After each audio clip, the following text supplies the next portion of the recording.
معمولاً خواننده ها صداشون رو با آب ولرم یا گرم یا حتی چیزهایی مثل پودر روتارین که ایجاد لعاب میکنه استفاده میکنن برای گرم کردن صدا. من اومدم و یک صحنه عجیب رو دیدم و شگفت انگیز در واقع.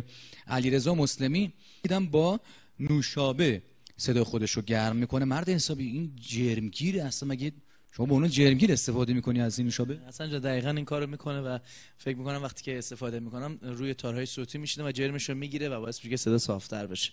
من توصیه نمیکنم به کسی با استفاده از نوشابه، بالاخره پر از شکر و پر از. خب برای امشب ما چی آماده کرده علیرضا جان؟ اگه موافق باشی بریم از شهرام شکویی. خیلی هم عالی. یه کار از شهرام شکویی علیرضا میخونه. اگر من هم تونستم کنار علیرضا قسمت‌هایی رو اجرا میکنم. بشنویم موسیقی رو.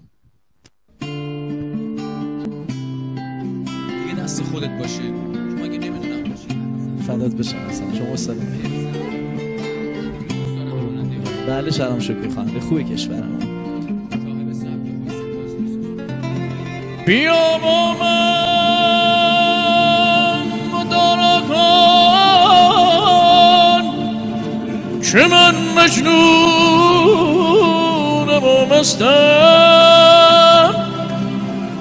اگر از عاشقی پرسی بدان دلتنگ آن هستم. بیا با من مدارا کن که من غمگین و دلخستم. اگر از حال من پرسی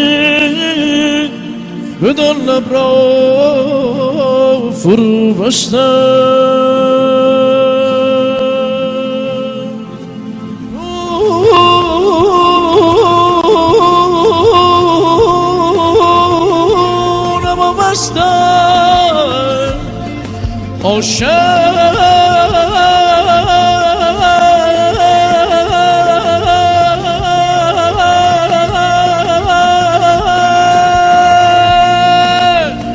عاشقم و خستم.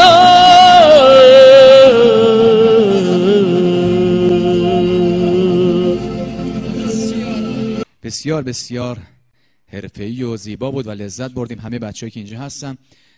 امیدوارم که عزیزانی هم که این کلیپ رو میبینن کیف کنن و لذت ببرن. منتظر کلیپ های بعدی از علیرضا مسلمی باشید. من از ایشون کار زیاد خواهم کشید، چرا میدونم توانایی و توانمندی این هنرمند عزیز بسیار زیاده. علیرضا مسلمی. بله. هوشیار شدم آخر از دام تو جستم. هوشیار شدم آخر از دام تو جستم. نه باز شد خدا رو شدی اونجایش که میری بالاتر چی؟ عاشق هستم.